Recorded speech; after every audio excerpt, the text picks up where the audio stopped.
momen hari ulang tahun Jokowi yang ke-64 itu berdekatan dengan lahirnya cucu Anies Baswedan yang pertama. Politik kita nggak perlulah tegang-tegang amat, nggak perlu kaku-kaku amat. Dan bahkan politik yang mutakhir adalah ketika kita melihat bagaimana hubungan politik Jokowi dengan Mega, hubungan politik misalnya antara Prabowo Subianto dengan Megawati. Saya kira itu adalah hubungan politik yang dulu kita lihat hitam putih, seakan-akan karena sering berhadapan-hadapan Megawati dengan Prabowo Subianto, seakan-akan keduanya tidak bisa bertemu. Bismillahirrahmanirrahim. Assalamualaikum warahmatullahi wabarakatuh. Di tengah perang yang terus berkecamuk antara Iran dengan Israel dan Amerika, saya kira salah satu isu politik yang menurut saya relatif cukup ramai diperbincangkan belakangan ini adalah momen hari ulang tahun Jokowi yang ke-64 itu berdekatan dengan lahirnya cucu Anies Baswedan yang pertama.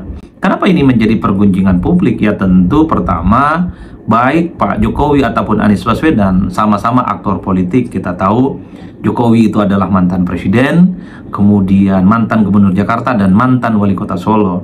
Dan sebaliknya kita juga tahu bahwa Anies Baswedan itu adalah mantan gubernur Jakarta, pernah juga mencalonkan diri sebagai calon presiden di 2024 sekalipun kalah. Jadi wajar kalau kemudian hari lahir Pak Jokowi yang berdekatan dengan hari lahir cucunya Pak Anies Baswedan yang pertama itu menjadi spotlight dan perbincangan yang tidak berkesudahan. Karena apapun judulnya, Jokowi dan Anies Baswedan sama-sama aktor politik.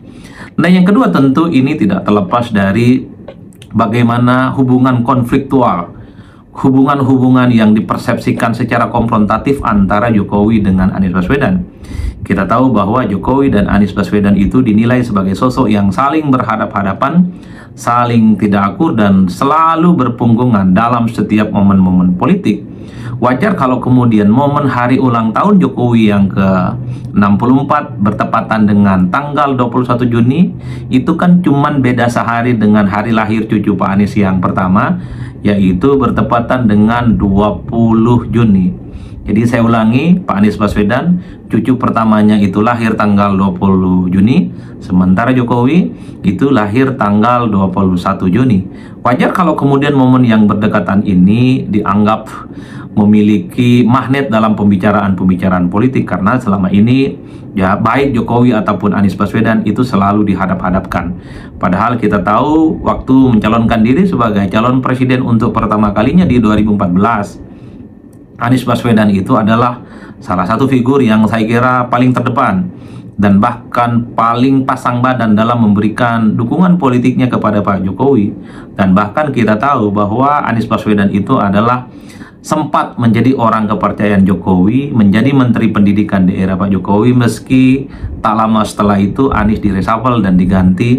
Dan itulah yang kemudian menjadi titik huru-hara dan gempa bumi politik, bagaimana Anies Baswedan dan Pak Jokowi hubungan politiknya itu dipersepsikan tidak akur dan saling memunggungi. Wajar kalau kemudian di momen hari lahir Jokowi yang ke-64 bertepatan dengan 21 Juni dan pada saat yang bersamaan sehari sebelumnya cucu pertama Anies Baswedan itu lahir, itu dikait-kaitkan dengan isu-isu politik yang kemudian terkait dengan dua tokoh ini. Saya kira itulah yang kemudian menjadi ramai ya di media sosial khususnya, termasuk di pegiat-pegiat demokrasi yang lain. Nah, yang ketiga tentu saja harus kita akui ketika Jokowi ulang tahun, pastikan banyak sekali yang mengucapkan selamat dan memberikan doa termasuk pujian kepada Jokowi. Selamat ulang tahun Jokowi, terima kasih atas kiprah dan segala jeripayah yang kemudian sempat pernah diberikan untuk bangsa dan negara. Semoga Pak Jokowi sehat, panjang umur dan seterusnya dan seterusnya. Biasanya nih, siapapun yang mengucapkan selamat ulang tahun kepada Pak Jokowi, baik di medsos ya, seperti X, seperti di IG, kemudian di TikTok ataupun di YouTube, pastinya diserang tuh, ini geng Solo, geng Mulyono, ternaan ternaan Solo dan seterusnya dan seterusnya. Biasanya siapapun tokoh ataupun siapapun dia yang memberikan ucapan selamat kepada Pak Jokowi atas hari ulang tahunnya pastinya dibully kan, ya dikuliti lah satu persatu, dianggap sebagai gengnya Solo dan seterusnya dan seterusnya. Tapi kan menjadi juga ramai adalah ketika publik juga memberikan ucapan selamat kepada Anies Baswedan. untuk kelahiran cucunya yang pertama. Banyak juga yang mengatakan, wah, selamatlah ini untuk para pendukung Abah lah, garis keras lah, gagal move on, dan seterusnya dan seterusnya. Tapi ada juga yang kemudian ada pihak-pihak yang lain yang melihat bahwa kenapa sih harus dipertentangkan kedua tokoh ini? Kenapa siapa yang kemudian mengucapkan selamat kepada Pak Jokowi itu harus misalnya dibully? Begitupun ketika ada pihak yang mengucapkan selamat kepada Anies Baswedan karena resmi menjadi seorang kakek misalnya, itu juga dibully, disebut sebagai ternaan Abah, anak-anak Abah, orang-orang yang gagal move on. Kenapa harus begitu statementnya? Karena pada saat yang bersamaan saya kira ada mazhab baru yang mencoba untuk mendamaikan keduanya, mengucapkan selamat ulang tahun kepada Jokowi, termasuk juga selamat mengucapkan kepada Pak Anies Baswedan atas lahir cucu yang pertama. Di kita biasanya kalau agak sering memberikan statement dan pujian kepada Pak Jokowi, pasti ditodong, oh ini geng Solo, ini ternak Mulyono, dan seterusnya, dibully biasanya. Begitupun sebaliknya, kalau ada orang yang memberikan statement dan komentar-komentar termasuk dukungan positif kepada Anies Baswedan, apapun itu, ya, itu biasanya dituduh sebagai kelompok Wahabi, kelompok cingkrang, apalagi gagal move on, dan seterusnya dan seterusnya. Kenapa sih kita tidak mau berdamai dengan keadaan? Semuanya sudah selesai, pemilu sudah selesai. Di politik kita itu nggak perlu tegang-tegang amat, nggak perlu ngotot-ngotot amat kok, nggak perlu harus membentuk tembok demarkasi seakan-akan tidak bisa dijebol satu sama yang lain.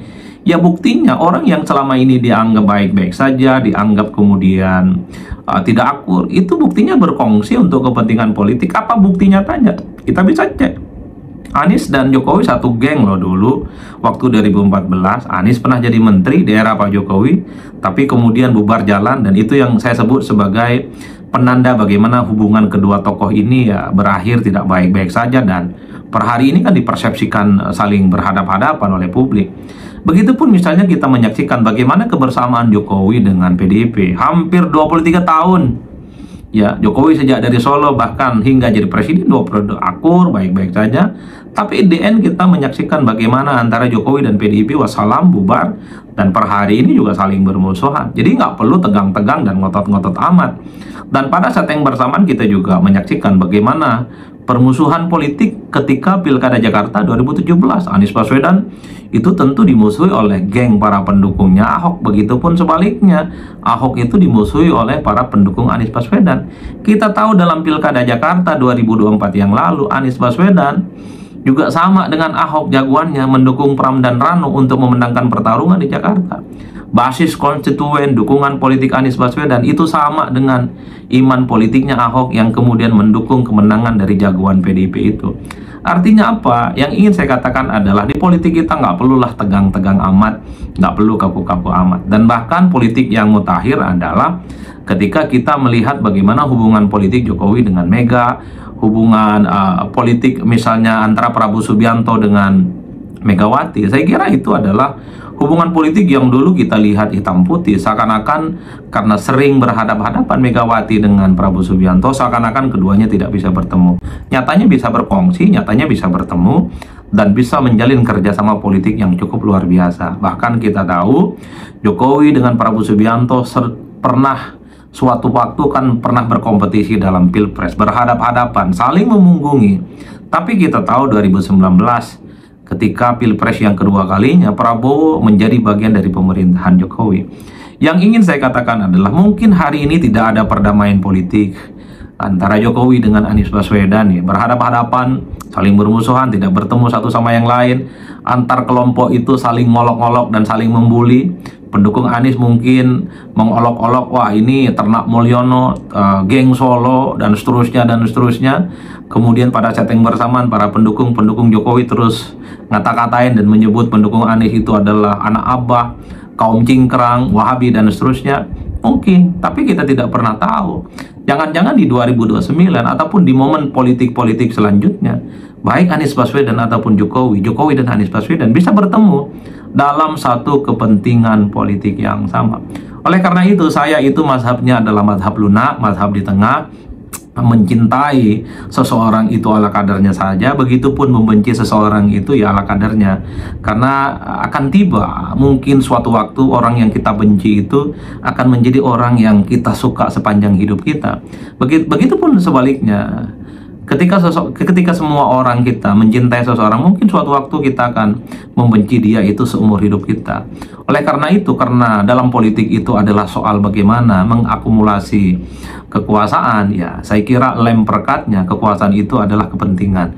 Kalau kepentingan antar elit, antar tokoh itu bertemu, permusuhan itu bisa selesai. Per hari ini mungkin tidak ada titik temu soal kemungkinan Anies Baswedan dan Pak Jokowi itu saling berhadapan. Pak Jokowi dan Anies Baswedan itu bisa saling bekerja sama. Mungkin hari ini tidak ada titik temu, tapi ingat di masa-masa yang akan datang loh, jangan-jangan keduanya ini bisa saling akur satu sama yang lain. Sudah banyak contoh bagaimana konflik politik hitam putih melihat persoalan itu kemudian berakhir dengan cara perdamaian. Contohnya sudah saya sebutkan satu persatu. Nah, yang menarik adalah di bulan Juni itu, khususnya tanggal 21, saya kira banyak kok tokoh-tokoh penting di negara-negara lain di dunia internasional yang juga lahir di tanggal 21 Juni. Misalnya kita sebut Benazir Bhutto, dia itu adalah mantan Perdana Menteri Pakistan perempuan yang pertama kali juga lahir tanggal 21 Juni. Tanggal 21 Juni kalau tidak salah ada seorang filosof dari Prancis, Sartre namanya, seorang filosof yang cukup fenomenal, juga lahir tanggal 21 Juni. Dan bahkan Pangeran William juga lahir tanggal 21 Juni. Bahkan seorang legenda sepak bola asal Prancis dan Juventus seperti Platini juga lahir di tanggal 21 Juni.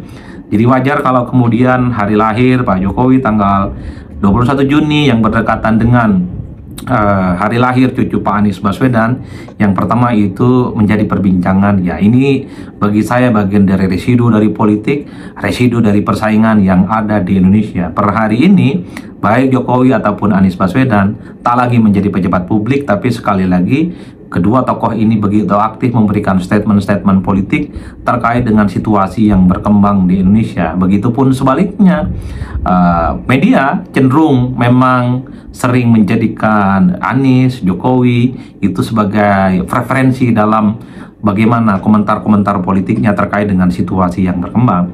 Yang ingin saya katakan adalah segala sesuatu yang terkait dengan Jokowi, plus dan minus, hitam dan putihnya, ulang tahun, pernyataan-pernyataan politiknya, gerakan-gerakan politiknya, pastinya akan selalu menjadi perbincangan publik yang tidak berkesudahan. Bahkan hari ulang tahun Jokowi sekalipun juga menjadi perbincangan yang tidak bisa dilepaskan dalam konteks politik sebelumnya, terutama ketika Jokowi misalnya sudah mulai berpisah dengan PDIP. Begitupun dengan Anies Baswedan, cucunya lahir pertama, kira-kira begitu, kelahiran pertama cucunya Anies Baswedan juga tidak terlepas dari pembicaraan publik, padahal Anies ya hanya sebatas mantan gubernur Jakarta, belum pernah jadi presiden, tapi kan Anies sering disebut sebagai gubernur Indonesia saat itu.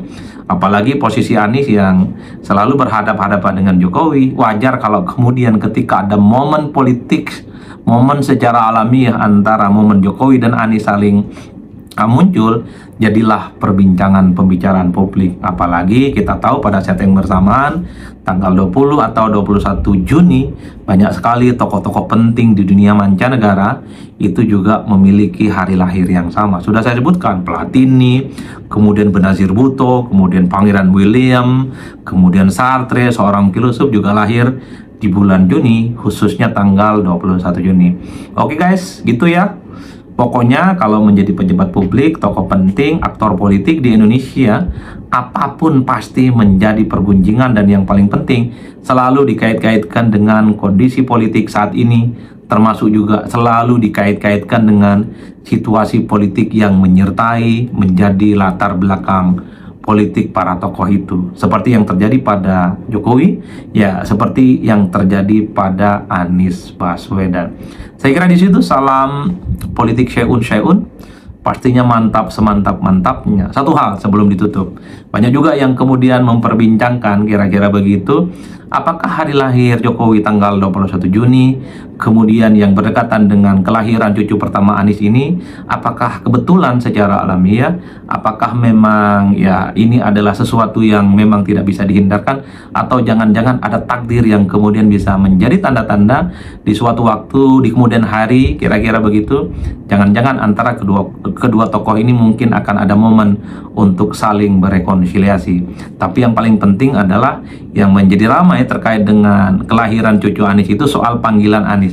Apakah mau dipanggil Bang, apakah akan dipanggil Abah Ori dan seterusnya. Karena di medsosnya banyak sekali ya, yang mention Anies itu soal apakah layak disebut dipanggil Abah Ori atau dipanggil Abang. Jadi Anies Baswedan pun sebenarnya meminta dukungan publik, kira-kira Anies itu layaknya dipanggil sebagai apa oleh cucunya yang baru lahir. Tapi yang jelas, selamat ulang tahun Pak Jokowi yang ke-64 tahun. Semoga sehat, panjang umur, dan sukses selalu. Dan kita juga harus mengucapkan selamat kepada Pak Anies atas lahirnya cucu yang pertama. Ini pastinya akan menambah kebahagiaan keluarga. Inilah yang saya sebutkan, saya mazhabnya lunak. Kalau ada momen-momen yang cukup spesial kepada mantan-mantan orang penting di negara gini, entah mantan gubernur, bupati, wali kota, dan mantan presiden, marilah kita secara terbuka mendoakan semoga baik-baik saja dengan mereka di masa-masa yang akan datang. Saya tidak masuk blok kanan dan tidak masuk blok kiri.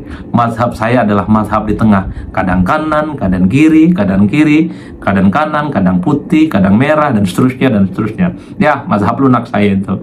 Siapapun kalau baik kita dukung, siapapun kalau dia buruk, mari kita katakan itu tidak baik, sekalipun itu pahit. Demikian, Assalamualaikum warahmatullahi wabarakatuh.